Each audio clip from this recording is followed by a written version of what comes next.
play that on the simplified version. She's getting too complicated for me. How are you?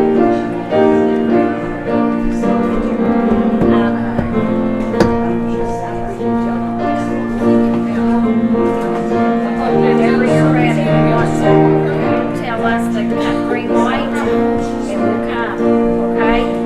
Tell us when, and we don't care to drive here to ours, wherever. Don't matter to us. We're going Jeff Road. I understand when you're ready, you tell us.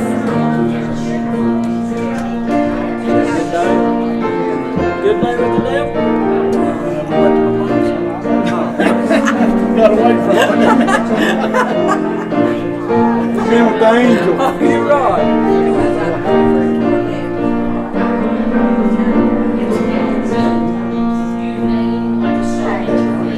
How your mother and dad doing? Anxious to plant her garden. Yeah, when they do that, the wheat starts to grow. So Huh? comes garden time, though, the wheat starts growing too. Yep. Yeah, I had a load of manure dumped on one of my fry. 35 fry. I gotta scatter it out and shove. Bengals, peas, and potatoes. My potatoes is coming in pretty good. Mine should be coming up. Well, I looked at them, they was sprouted. They should probably through the ground. They wasn't through the other day, but they was. I just moved a little dirt and you can see that sprouted. Think about making me some potato box out of tires. Tires. Just put a bottom on them. Have you seen the potato box? What you do, the way I'm understanding, you plant your potatoes, and once they sprout, you put another box on top and let them sprout, and then you have potatoes all year. You just keep stacking them as they sprout up. I bet that make good sweet. You take a tar and put a bottom on it and plant sweet potatoes. Oh, yeah. Cause I planted sweet potatoes one time, and then later I read how to do it. It tells you to dig a ditch, pour it down there, then plant the potatoes on top of it. If you don't, they'll go down there. But if they go down, hit that board, they'll run. And I planted mine, they come up my big wad. Well, you dig them up my big wad. Just because they didn't run. Peeled out, or peeled, or whatever. 8 gallons of strawberries Thursday. He gets all his donations from Walmart to do it. And I had 2 cases of strawberries on You it. expanded I gave Ruby 2 cases. Anytime you get too many of them, Okay, I will. That's what I froze 8 gallon bags and then grapes. He got them twice last month. They red.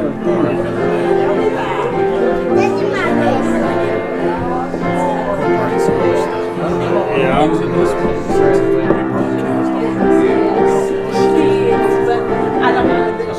Like I have to exit out things midway to another program or something. So yeah, the way I understood, you just plant your potatoes in the tire. And then once they sprout up, you put another tire on it and lay dirt down and plant your potatoes, cover it up with dirt. And as they sprout, you just keep adding the tire.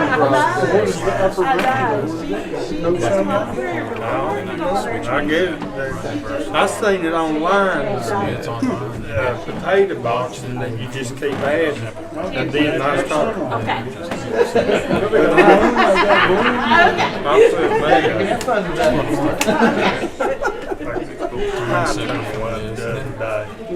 out my phone, I'm trying to grow out of it. And when Michael was in, he made him actually put in a greenhouse. Glad you made it back. I ain't got nothing to do. I got prepared to hear. Congratulations. And then it makes my hands hurt. Would you be playing? Fingers so big and stuff. Yes, she does. I was playing seeds, She's one of the top 20 in her class. I've got my She's already got scholarship. Oh, really? Well, mine's been grown. Especially like, handshake. Sure. You don't just pull somebody into your hand and play something. Where did you get this? Just to Oh, okay. I'd like to figure out how to set this up where I can get this and I can have the two microphones we got on the sides. Jim Thomas, I can aim them back in the corner up front. I want to go into here, and then I need an output from here so that I can control it. Did one? Yes. She graduated, yeah. It picks up everybody that walks out. You can hear everybody that walks by. People will come back here and talk, and it's not normally church service like right now. They'll probably hear everything I'm saying. So it's just like, Hey, but she spells it. I mean, I can kill it. I can kill the sound right now. You can't play it, you don't get the crowd. I like to hear one of those. I'd like to be able to tie it into my sound. And from the sound, get it over to I ain't got none of my own, so I got to call somebody. maybe eventually. Hi, how are you?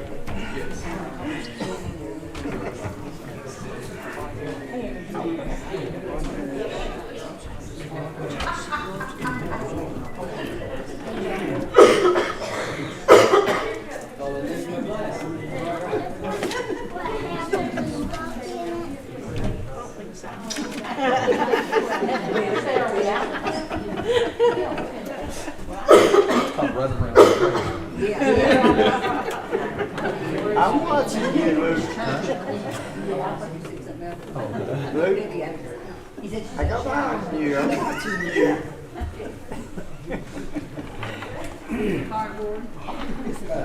Good evening. Here tonight, hopefully the service will be just as good, if not better, than it was this morning. I was talking about that earlier, and no disrespect to any of the Gideons at all, but that's probably one of the best services that I've been in a Gideon service. And I can remember. Again, no disrespect to any Gideon, because we got those guys and are truly men of God at all. But God was here with us today. If you didn't feel Him today, I'm gonna go ahead and open the altar right now, so you know what's going on. Brother Tim, if you will.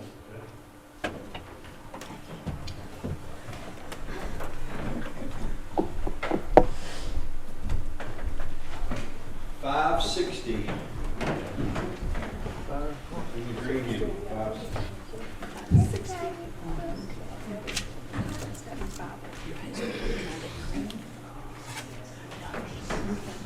Same thing's really impressed. Sweet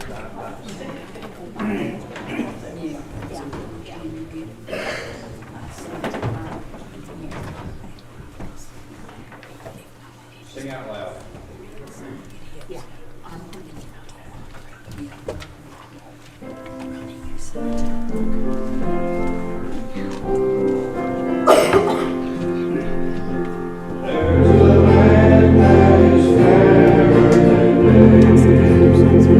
And by faith we can see it afar.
day that He's given us and the services that He gave us this morning. So, I'm going to go ahead and go to God in prayer this evening.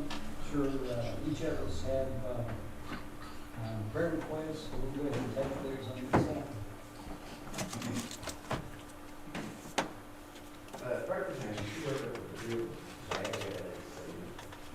and the girl that she brought to church with her, the daughter, they go to her church, and I said, she liked to go to church, and she said she really liked it, she really, really liked it, so I want to go do that. Janet? I went to church to remember my sister-in-law Betsy, and several of my Facebook friends have asked for prayer requests, so I was on out to remember them. And my friend Mary Sue, her husband Rick Atkins died, so remember that family. And still remember Mary Rue and my friend Billy. She has a bone in her back row, and she can hardly walk, so remember her. She was in therapy when that happened, so remember her. And remember a guy named Daniel. He is was my brother Charlie's. Their family is my brother Charlie's good friends, but somebody beat him almost to death, and he's in really bad shape. He's in Huntington Hospital, critical condition. So they asked everybody to pray for him and our family. Remember me and our family. Ruby? Remember my family, remember me as I go to Morgantown and stand. Remember the author family. A lot of you, Mike Author, his dad passed away, and his family passed away.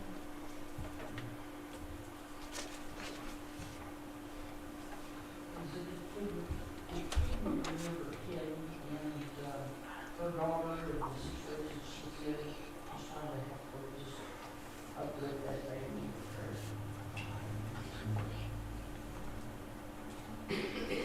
So me and Buddy enjoyed Freeland and her sister Patricia, and especially on Stephen.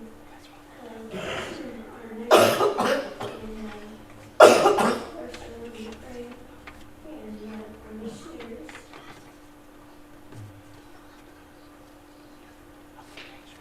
Sue and Donna,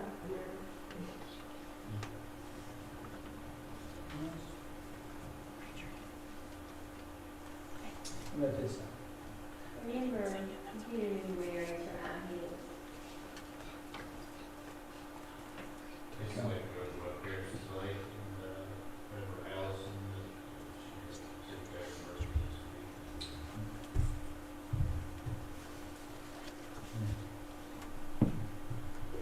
Based on church, remember us, and remember my parents, and also Betty has an appointment Tuesday. Church is doing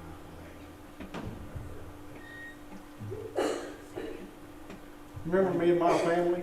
Continue to remember my mother and Bob, and remember Taylor in Florida, and remember my two brothers, and remember my granddaughter Randy.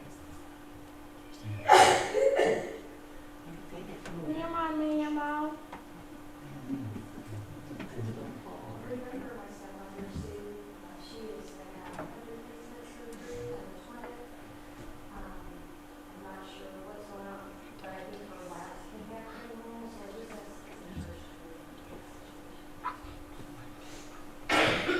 If y'all would remember my dad, who I was on the phone with him yesterday, he had been out bowling with his church group, and he actually fell, and they had to help him up, and he's been having a lot of trouble out of his knee. And also, remember Amy's mom, she was in the hospital last week with AFib, and she was scheduled to have knee surgery, and now they're telling her that with her going into AFib, it's doubtful that she can have surgery. So just remember her. Continue to remember the Houck family, everything they have going on there, and then Damon and our friend Karen Hunt that's recovering from the serious GI surgery.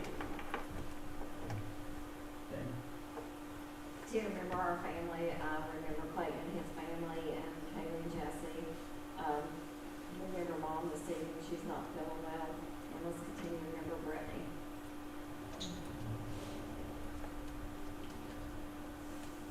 We do have unsaved loved ones. Ask you to keep John, Sandy, and the kids in your prayer. Wackermat, Asher, traveling, continue to keep their church up with Pastor Tony and so his son Logan. We still have several people at work with different situations in their lives. Ask you to remember Andrew. God will continue to work in his life. Young lady that works for me, Sandy, her church over in Stanford, still searching for a pastor, so that's the church that keep them up with in prayers. And they've always desired your prayers. We have 2 nephews that need God in their lives, and we have a couple unspoken prayer requests. Baby Odie. I forgot, my father's oldest kids are in Florida, they're traveling, remember, and remember them for traveling overseas.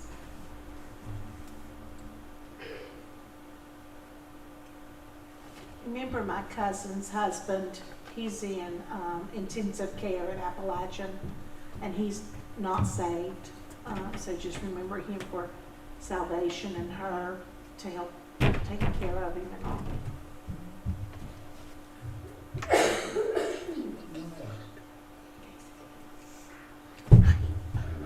Let's have unspoken prayer requests. Those who would come together around the altar.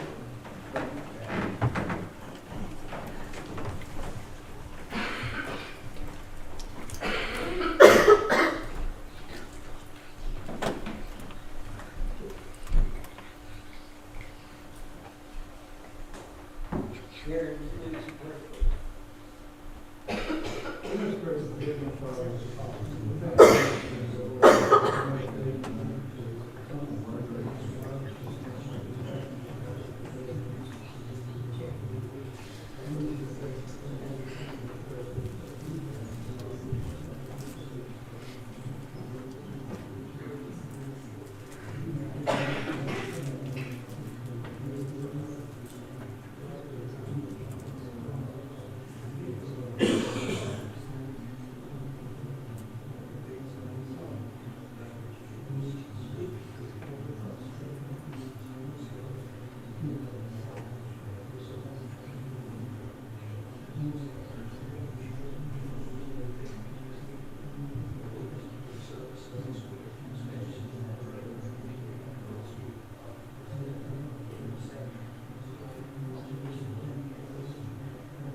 new old song.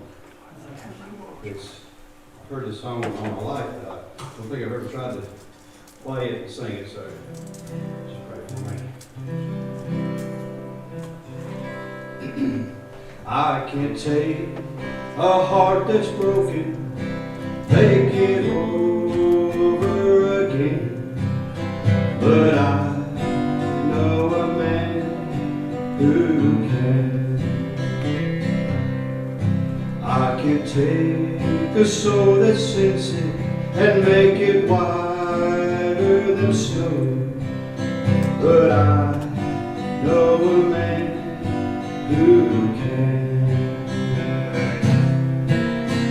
Some call him Savior, the Redeemer of all men. I call him Jesus, for he's my dearest friend. If you feel no one can help you, and your life is out of hand, well, I know a man who can. I can't walk upon the waters or calm the raging sea, but I know a man who can. I can't cause blind eyes to open or make the lame to walk again, but I know a man who can. Some call him Savior, the Redeemer of all men. I call him Jesus, for he's my dearest friend. If you feel no one can help you, and your life is out of hand, well, I know a man who can. Some call him Savior, the Redeemer of all men.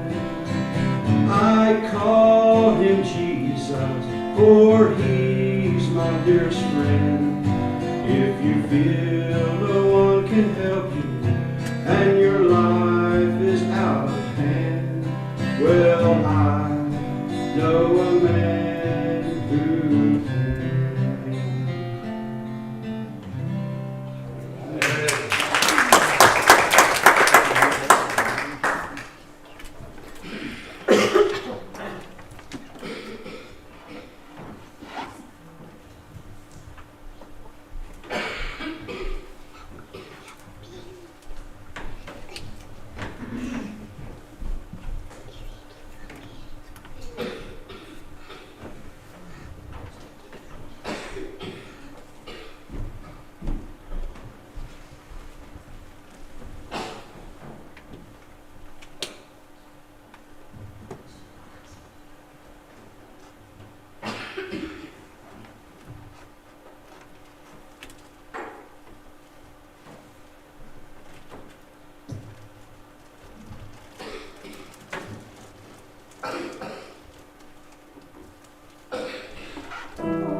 tell you, I really appreciated that piano playing.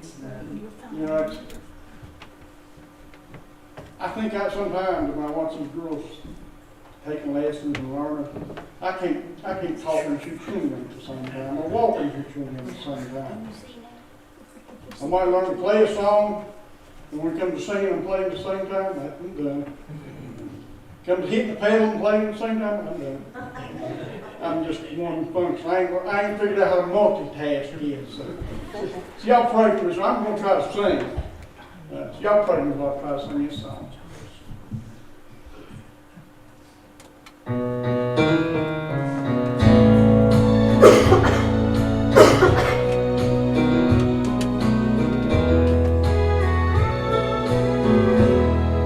There's a window into heaven. I can close my eyes and see where there are no earthly struggles, and the soul there is set free. Where the deaf and dumb are shouting, 'cause the blind can finally see, and those crippled legs are dancing out across that crystal sea. Now there's a special place in heaven where those unborn babies play, and they're rocked in the arms by mamas whose chance had slipped away. And all those unwanted children can say, my daddy's the king, and there's smiles on all their faces as they spin around and sing. Now don't that sound like heaven? Don't that sound like home, where the Son of God is reigning and the tears are finally gone? Don't that sound like heaven? Don't that sound like home? Darkness there is overtaken by the light that's always on.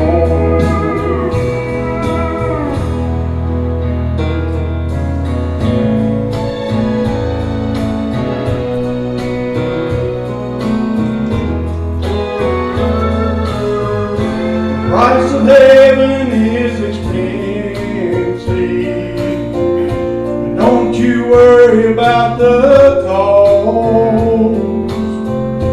It was paid in full by Jesus when He hung upon the cross, and all the things that He promised will be there just like He said, as an eternal reminder of the precious blood shed. Now don't that sound like heaven? Don't that sound like home, where the Son of God is reigning and the tears are finally gone? Don't that sound like heaven? Don't that sound like home?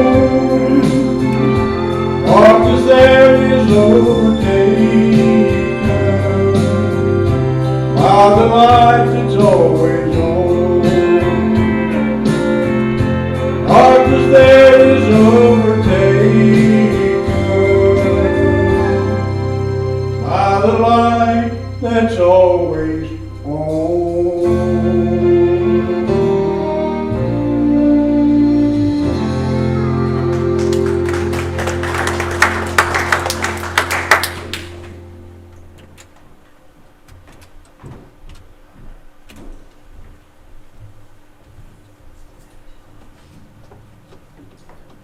Someone else? Come on, with testimony.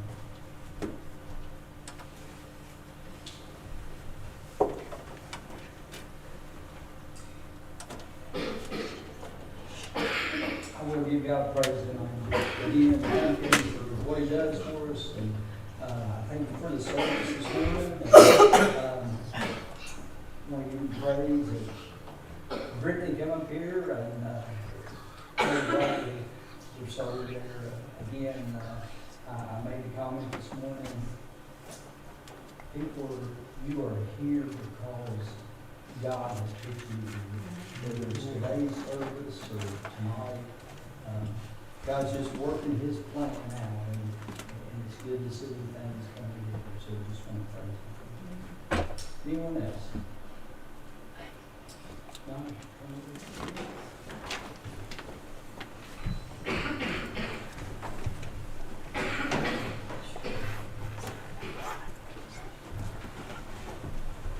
Well, good evening. Morning. Morning. Just some of you that had that long nap, it might be morning, right?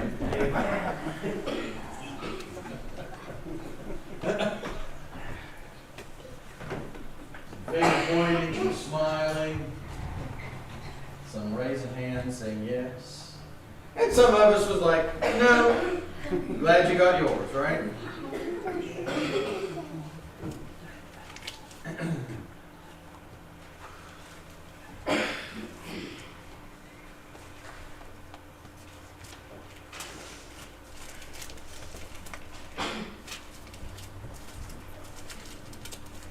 So let's turn into the book of Judges tonight, if you would, chapter 17.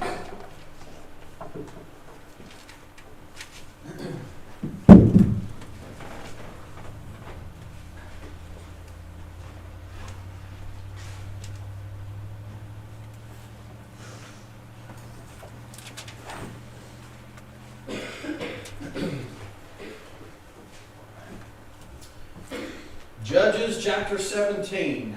We're going to take one verse as our text tonight. We're going to probably refer to this verse a few times throughout the message tonight as we look upon the differing things that are in this chapter.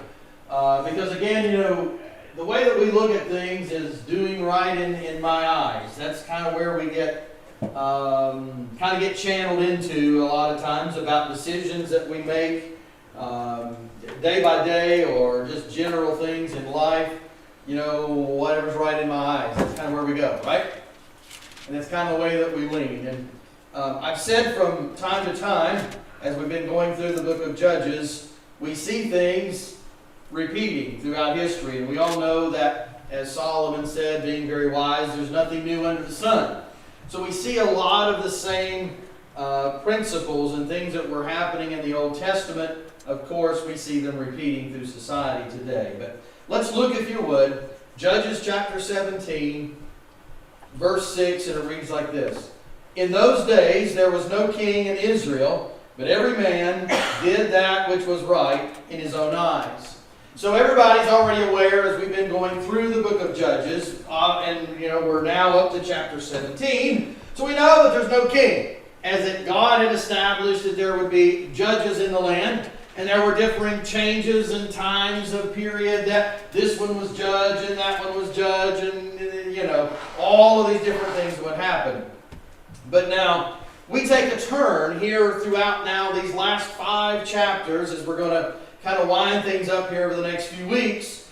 And in these last 5 chapters, we're going to see a description of Israel as that it was just generally talking about the depravity of the nation. So you've heard me use that word before, depravity, that downward spiral of mankind. We see it in society today. Well, there was a depravity that was happening in Israel as well. So we're going to kind of see that, and we're going to make comparisons to it from time to time, how that we see it even in today's time. So there was no king. Every man was doing that which was right in their eyes. So there was no king, there was no leader. They were just kind of going along, just kind of whatever this one wanted to do, they did. Whatever that one wanted to do, they did. Whatever was right in their eyes, that's what they followed with. So again, I don't know how you think, but it sounds a lot like, to me, not just the nation that we live in, but the world that we live in today.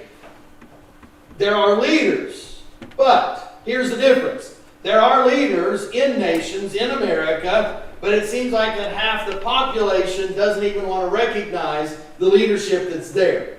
No matter who gets elected, no matter who is chosen, half the population is against that one. And again, we can go back for several years and several election cycles, and we can see how that happens. Everybody just wants for the next 4 years to come up. And, I sit back and I scratch my head and I think, do we really? Is it going to get better or is it going to get worse? Because again, you see that we might have leaders in place, but still people are wanting to do what's right in their own eyes. So, from here on, as we go out through the book of Judges, there's not a set time period. I can't tell you how much time these last 5 chapters are going to cover.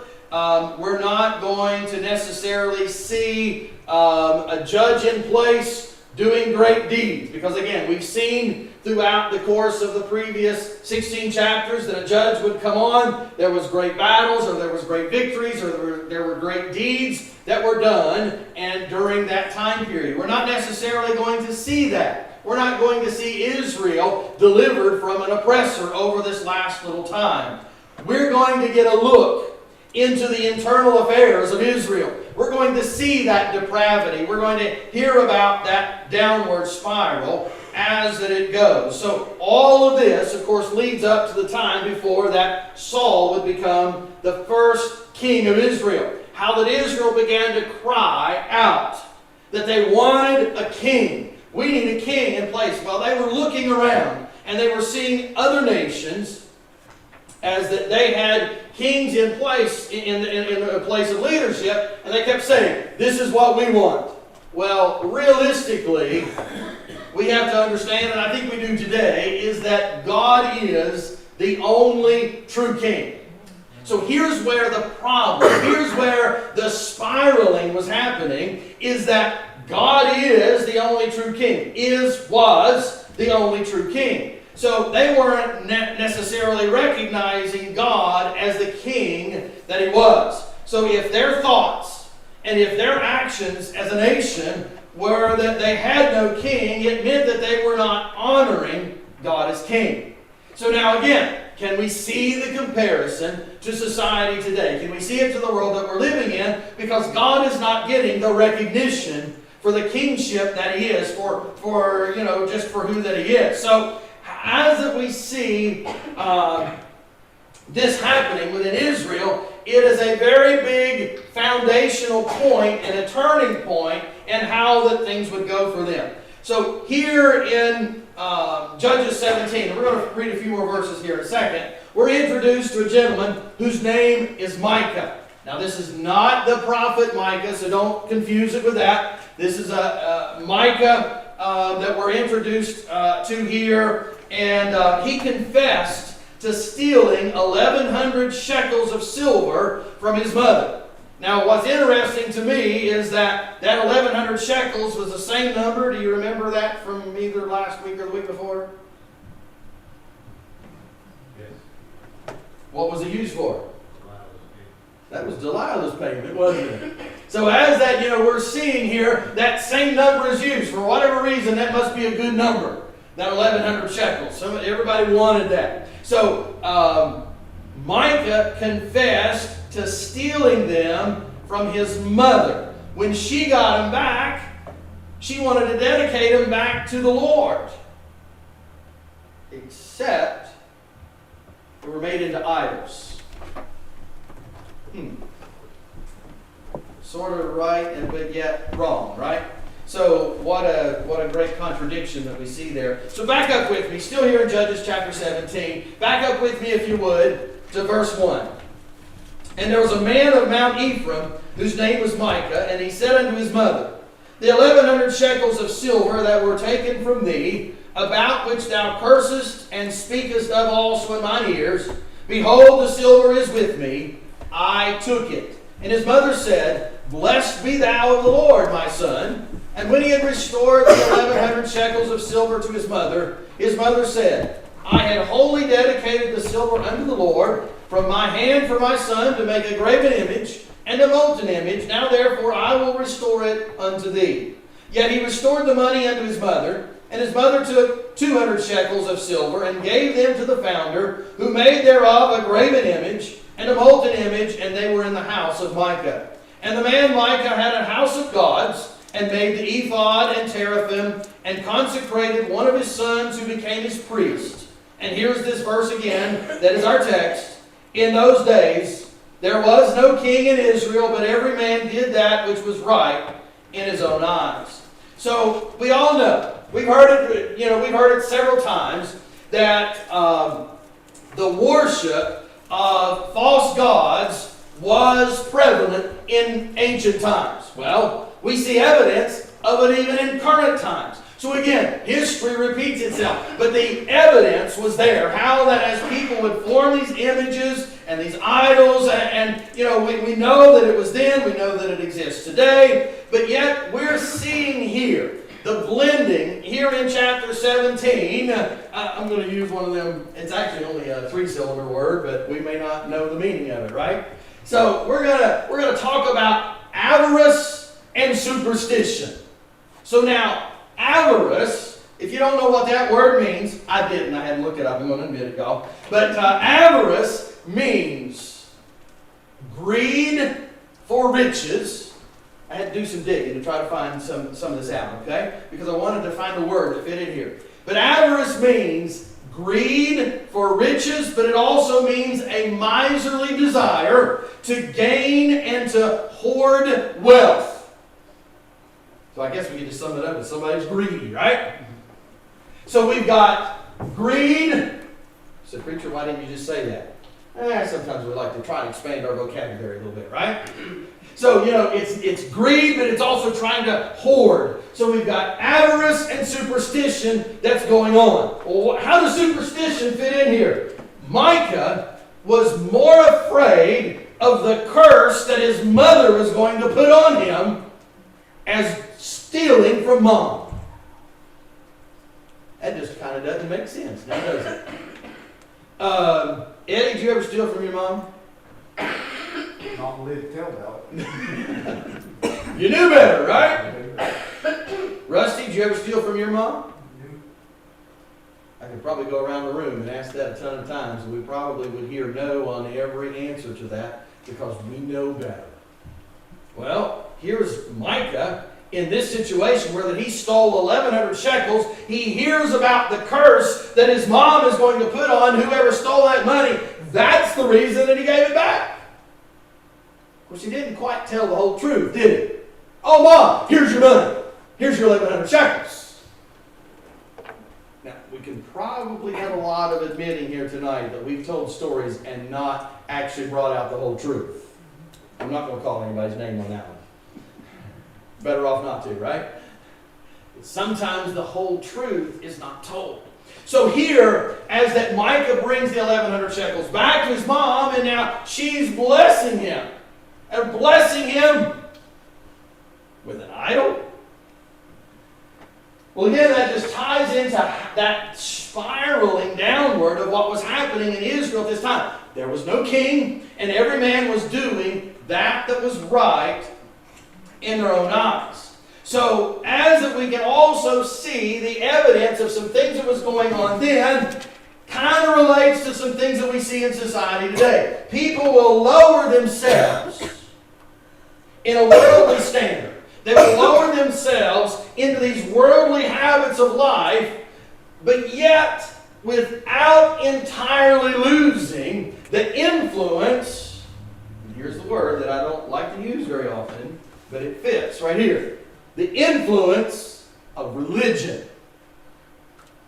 Now, I don't know that religion was a big word that was used in the Old Testament day, but that is something that we can relate to in society today. Religion. Well, you know, we can be religious about exercise. We can be religious about how we eat. We can be religious about our personal habits. But, you know, I like to, you know, the influence of religion, I hope that as a church and as Christians, that we can actually take it a notch up and we can say that it's not just religion, we have a personal relationship with God and with our Savior Jesus Christ. That's more than the religion. So as that, whether it was Micah and his mom or whether it's in society today, we see evidence out there that people are lowering themselves to these worldly habits and these worldly things that are out there in life, but yet the influence of religion is still there. So we can kind of say it in another way. There's a lot of people that know a better way of life, but they'd rather choose the habits of the world, but yet they still hang on to some of those ideas and some of those thoughts. So I know that we need to do some things with the church. I know that there needs to be some worship, and we know that all this authority, unfortunately, is needed in people's lives, isn't it? A centerpiece of all, you know, a center of authority is essential to prosperity and to peace within a nation. You know, and again, you can look at a country, you can look at a job. I can remember the first job that I got out of college. And first full-time job that I got was working for the city of Huntington. And, you know, again, I was young, I was green behind the ears. I was green, you know, I was just young and dumber than a box of rocks. It's just the way it is when you're young, right? I know y'all young people will disagree with that, but that's just the way it is. You'll figure it out one day. But I can remember, you know, we had a boss. He was actually a very good Christian man. He was a deacon in the church. Boy, he was hard on his workers. And he wanted you to work. There was no slacking. He wanted people to work. Well, we need some of that in today's time, right? That's another story.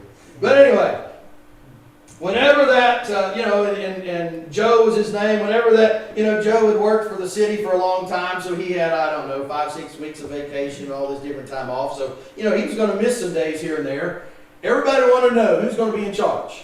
Well, you know, there was another gentleman that was there. Well, he'd worked for the city longer than Joe had, so he had a lot of vacation. So, you know, there was a lot of times that this one was gone and that one was gone, and everybody's like, okay, who's in charge?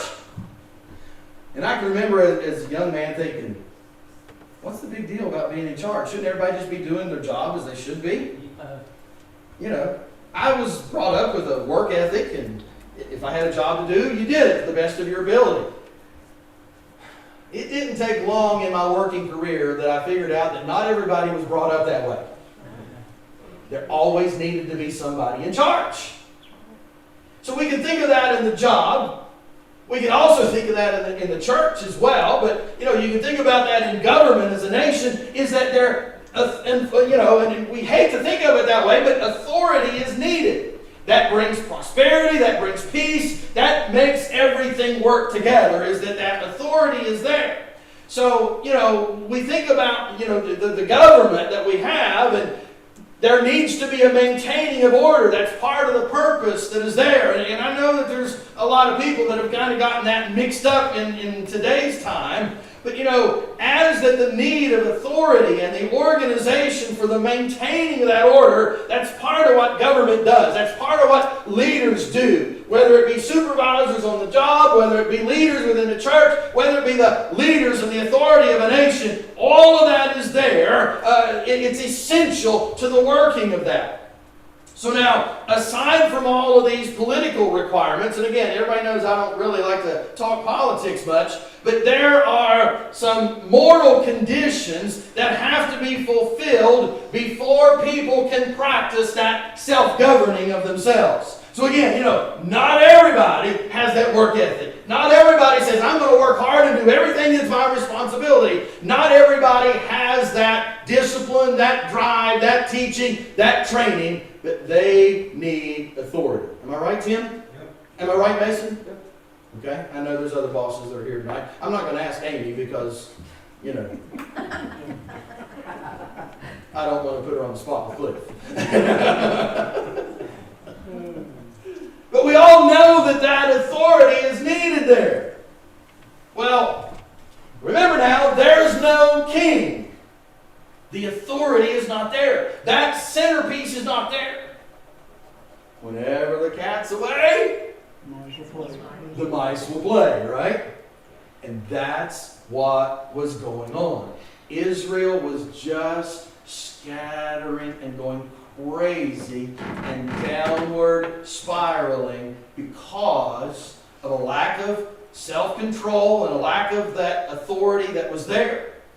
So, you know, within this peace, this working together, there needs to be that driving force because, you know, as a general rule, and again I say as a general rule, a group of people are not sympathetic one towards another unless there's that driving force to keep it that way. Somebody's got to lead in that, right? Somebody has to do that. Self-control is the same way. And none of that was happening within any of the tribes in Israel during this time in the days of the judges. So, you know, as people, as humans that we are, we need authority to line us out every once in a while and to keep us right. Even when you retire, you still have a boss. Right? Right.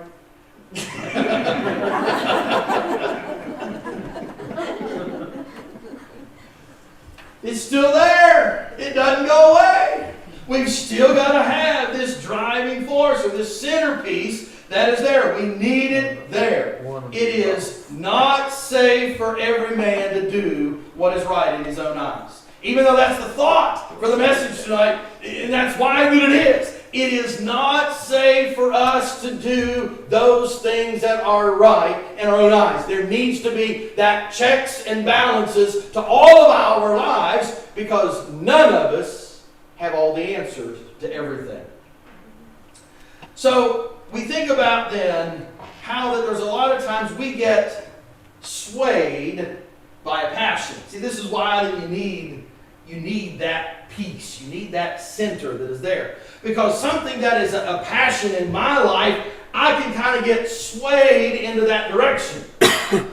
Because I may not have an overall big picture view, if you want to call it that way, of what is the ultimate good for all if I'm swayed to my passion or my belief. See, that's where that driving force is needed. So, you know, there's a lot of times I can become a little short-sighted. I can become a little prejudiced to my way of thinking. You can become prejudiced to your way of thinking.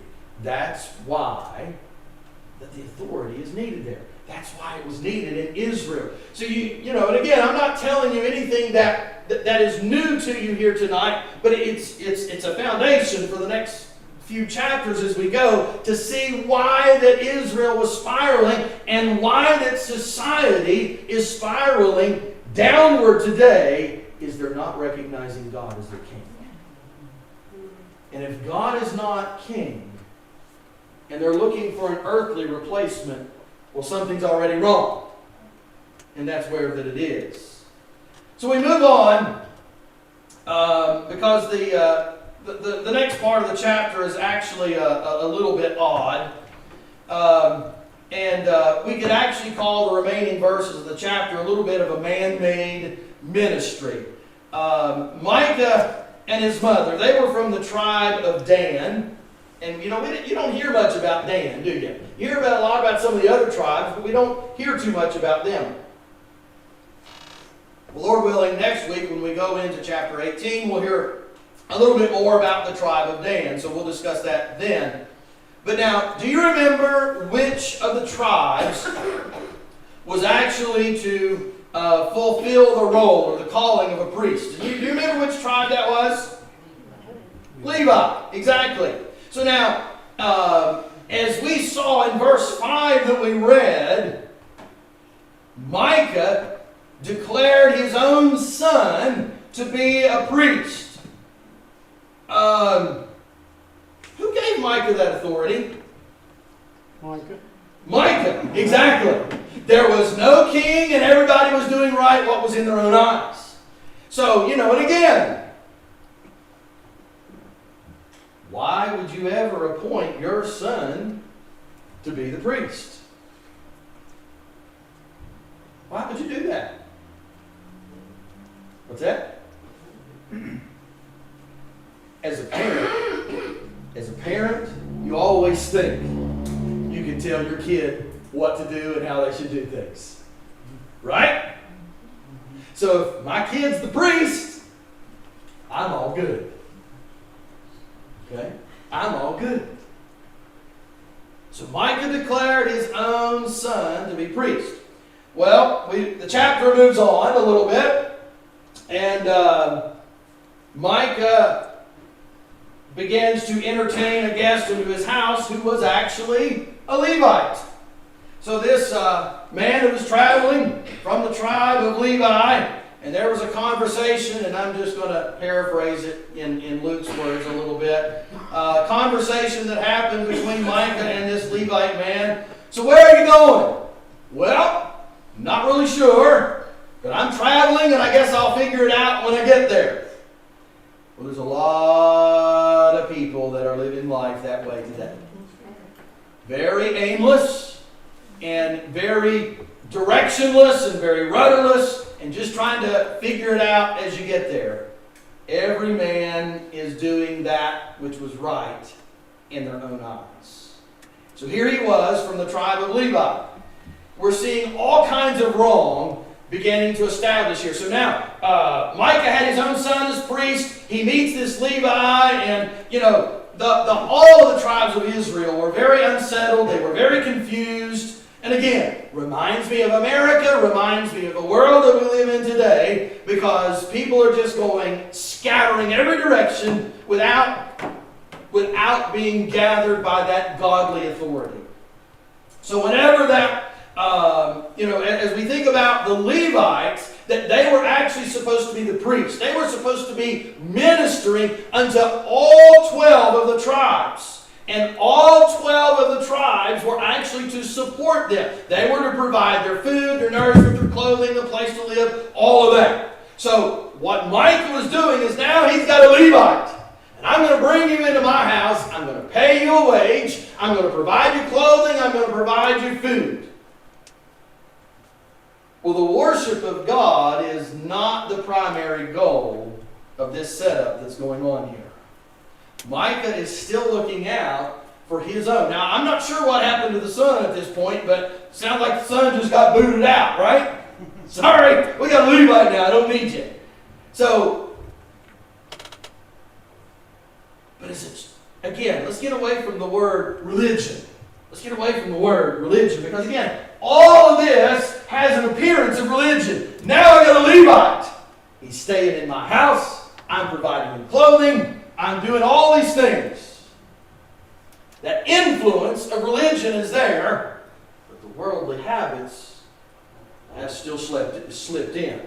So there is the influence now of the idol worship that is going on. That's still happening. I've got a priest that is now here. He's supporting, and I'm thinking, there's a lot of stuff that's getting messed up here in a hurry.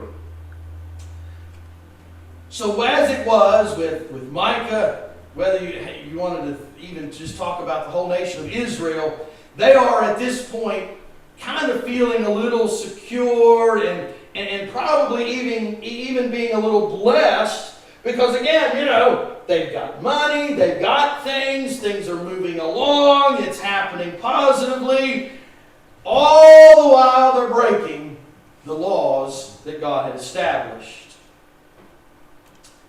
All of the Levites were supposed to be blessed by God.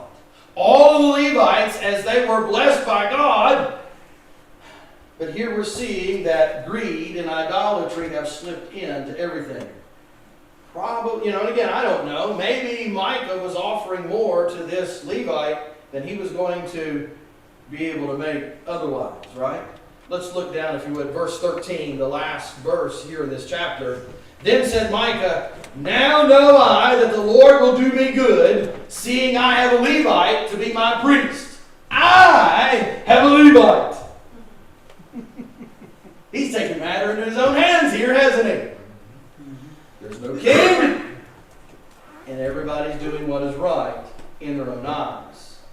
So again, you can see here that there is a little bit of a conscious effort or a conscious thinking that he knew that there was something that was needed. I knew that there was a priest is needed. That recognition was there. So, if that need was there, you could say that his conscience was actually working. And you and I, we know people today that are lost as lost could be, but there's been enough of a godly influence in their life that you can see the conscience working from time to time.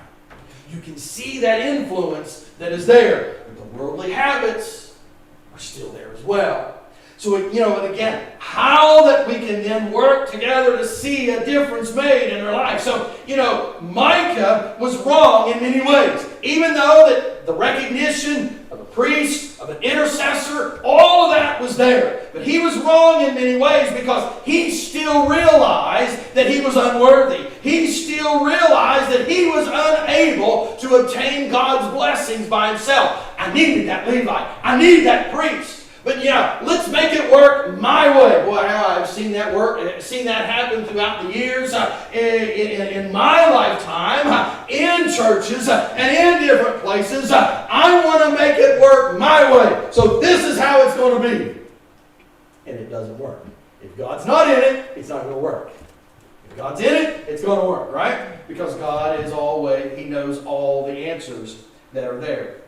So as we think about our life then as Christians, our life, we follow that same path. We understand the need for an intercessor. We understand that we need a mediator, and Christ is the one that satisfies that need for us. We recognize that as Christians. All right, turn to Hebrews chapter 6 with me if you would.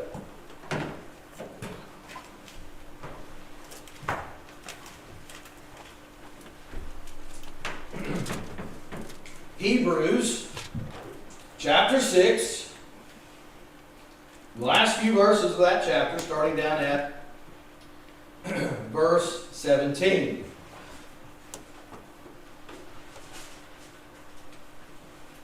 So generally speaking, Hebrews chapter 6 is a teaching and instruction and exhortation that we are to be steadfast in our faith. And then here at the ending part of the chapter, it kind of drives a point home here. So Hebrews 6, verse 17 says, wherein God, willing more abundantly to show unto the heirs of promise the immutability of His counsel, confirmed it by an oath. So now the promise even goes back to the time of Abraham, okay? That your seed would grow more than the sands of the sea and all that. And as Abraham is the father of the faithful, so we look at how that now, we are also following in that as well. All right, verse 18. That by two immutable things, in which it was impossible for God to lie, we might have a strong consolation, who have fled for refuge, to lay hold upon the hope set before us, which hope we have as an anchor of the soul, both sure and steadfast, and which entereth into that within the veil, whither the forerunner is for us entered, even Jesus, made an high priest forever, after the order of Melchizedek. So now, Jesus is the anchor of my soul. Jesus is the anchor of your soul. So we think about these two immutable things that are mentioned here in verse 18. Immutable just means things that are unchangeable. So now that we can understand that the oath of God, is unchangeable. That promise that God made unto Abraham, and as it has come down to all the children of the faithful, God is never going to go back upon His word. So now that we can understand today that whenever God speaks, we always know that it's the truth. Whenever that God speaks, it is serious. And now, there's a lot of times you and I, we carry on a conversation, and we might actually have a little joke, we might have a laugh, we might tease one another, but there is a time that whenever that we get serious, and we know that, whenever that we look at God's Word and the message that comes from God's Word, you know what it is?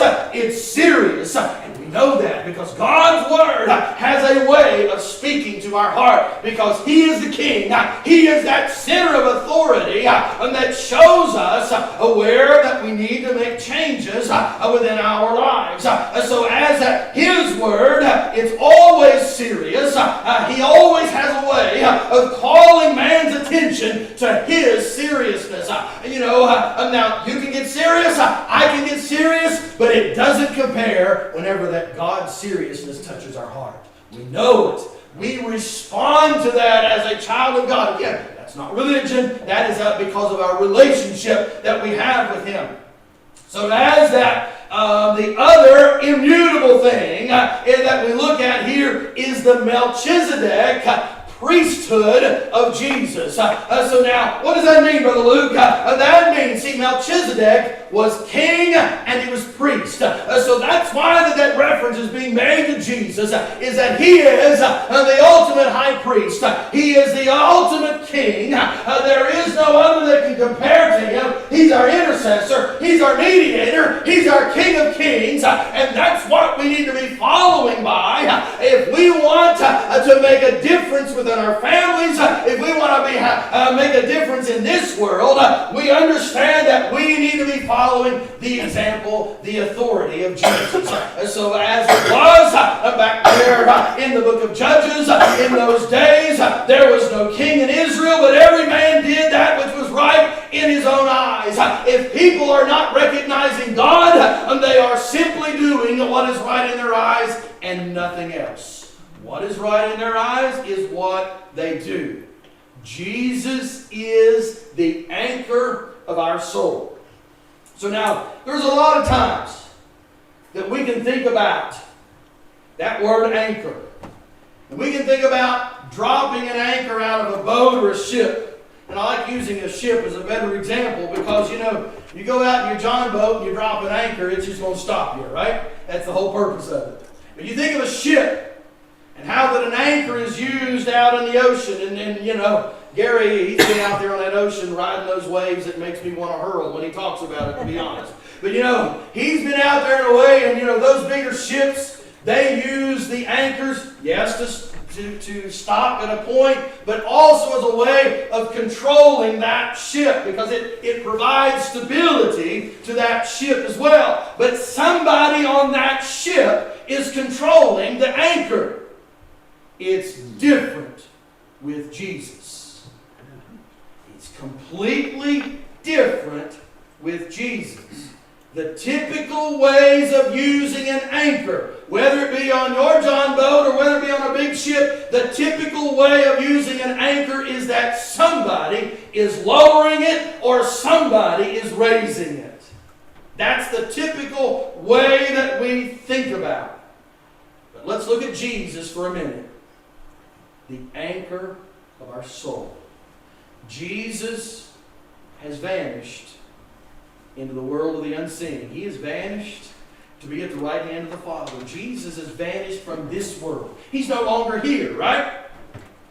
Our confidence, our hope, all of our joy that we have, it should be in recognizing where He is. He's at the right hand of God. He's in a place where you and I have not seen it. We do not control Jesus. He's the King. He's the one that's in control. Whenever that our ship is out of control, He is the hand that reaches out of the wave and He flings a rope to be fastened to the ship. He is unmovable. He is steady. He's the mediator. He's the intercessor. We're not controlling the anchor. The anchor reaches out to us to throw that rope to throw that lifeline. However you want to look at that, however you want to recognize that, I am thankful today that Jesus has an active and a living connection to a world that needs Him. You and I, we recognize that tonight, that we need Him every day of our life. There are days the waves get rough. That anchor still holds. That anchor still holds. He's the anchor that we need. Come on, Brother Tim, if you will, this song. Society today just wants to spend time doing what's right in their own eyes. Somebody that's lost and undone, that's what they want to do. They want to do what's right in their own eyes. Unfortunately, there are times in our life, even as a Christian, the influence of God, the influence of all this teaching, all these things that we know, it's in our life, but sometimes the world has a way of getting a hold of us, and we might still kind of stagger a little bit to want to lean to do some things. Jesus is the anchor.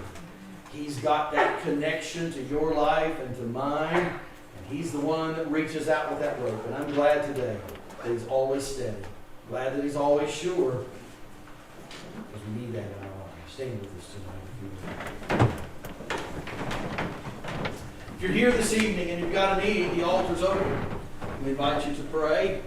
I don't think anybody stole 1,100 shekels from Mom. I don't think anybody's been guilty of that that's here today.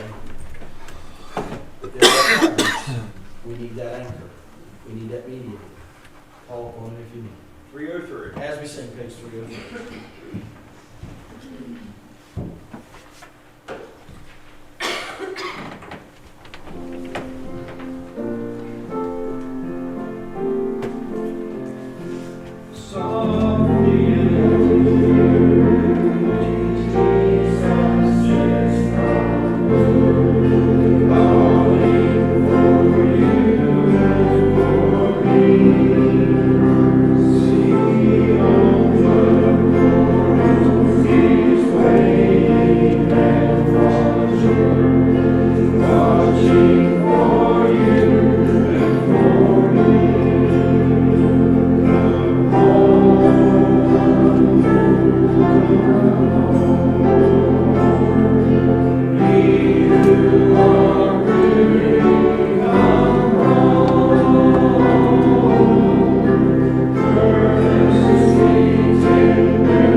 Anybody else?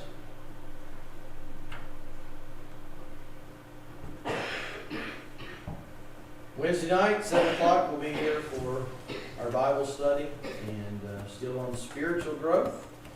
So look forward to getting back into that on Wednesday. And then we'll be back here next Sunday. Next Sunday is Mother's Day. So we'll have a few things going on next Sunday as well. Ronnie, are you going to be performing next Sunday? Grasker? Huh? Grasker. No.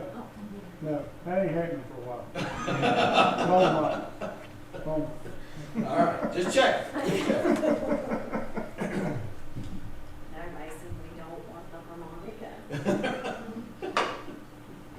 Beg for that one of these days. Cliff talked about his dad. I said, oh, no, not another one. All right. Bow your heads with us.